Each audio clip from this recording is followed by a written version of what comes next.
Après l'échec de la 25e conférence des Nations Unies sur le changement climatique COP25, tenue à Madrid, en Espagne, en 2019, les dirigeants mondiaux sont à nouveau réunis à Glasgow, en Écosse, cette fois-ci depuis ce lundi matin.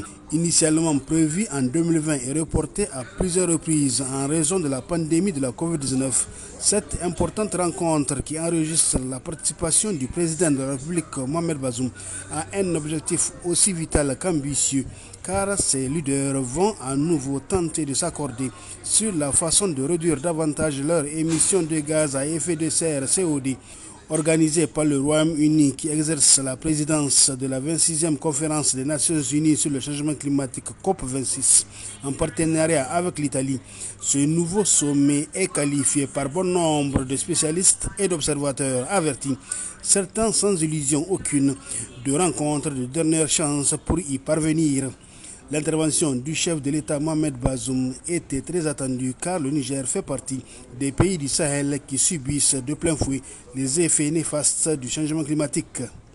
Nous voici donc réunis à Glasgow après d'autres conférences du même genre, chargées elles aussi de beaucoup d'espérance.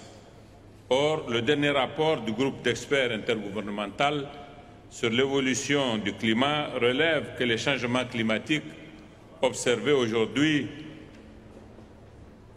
malgré les engagements souscrits à Paris notamment, sont d'une ampleur sans précédent. L'aggravation de ces changements est particulièrement préoccupante pour un pays comme le mien, le Niger, situé au cœur du Sahel, est menacé par une désertification implacable qui n'a de cesse de provoquer l'ensevelissement par le sable des espaces agricoles et pastoraux.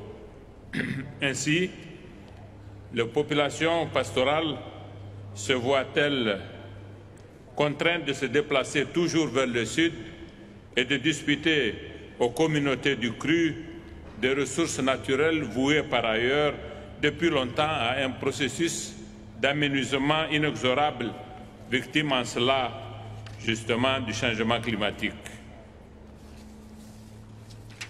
Victime du changement climatique qui se traduit par des sécheresses récurrentes et par, paradoxalement, ces dernières années, des inondations tout à fait destructrices.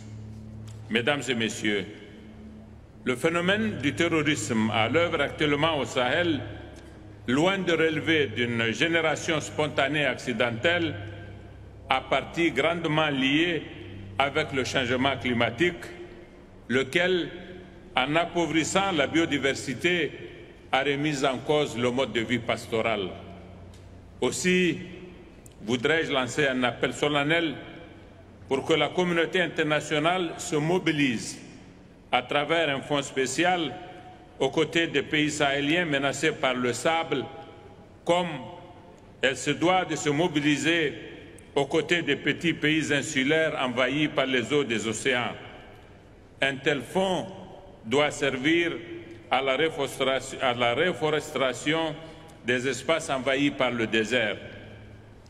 Les pays pauvres comme le nôtre, qui n'ont aucune responsabilité dans le dérèglement climatique, sont en effet aujourd'hui ceux qui paient le tribut le plus lourd au consumérisme promu par un modèle de développement qui a fait très peu de cas des peuples et des générations futures. Mesdames et messieurs, je voudrais, pour terminer mon propos, réitérer notre soutien à la position commune africaine sur le changement climatique et lancer un appel aux pays émetteurs à respecter leurs engagements vis-à-vis des pays en développement, et ce, par une définition très claire des mécanismes de mise en œuvre de l'accord de Paris qui attend en effet à être mis en œuvre. Merci beaucoup de votre attention. Thank you, Your Excellency. Before we proceed, I would ask Excellencies to speed up their speeches since the transportation is set and it's ready for pick you up outside. Thank you. Now... Ce sommet des dirigeants mondiaux donne ainsi le coup d'envoi de la COP26 Il faut noter que les déclarations faites par les dirigeants mondiaux lors de ce sommet de 2 jours jetteront les bases des négociations entre les parties sur le document final qui sera adopté à l'issue de la conférence qui regroupe depuis hier dimanche. Et ce jusqu'au 12 novembre prochain à Glasgow, les 197 parties à la Convention cadre des Nations Unies sur le changement climatique, dont celle du Niger bien évidemment.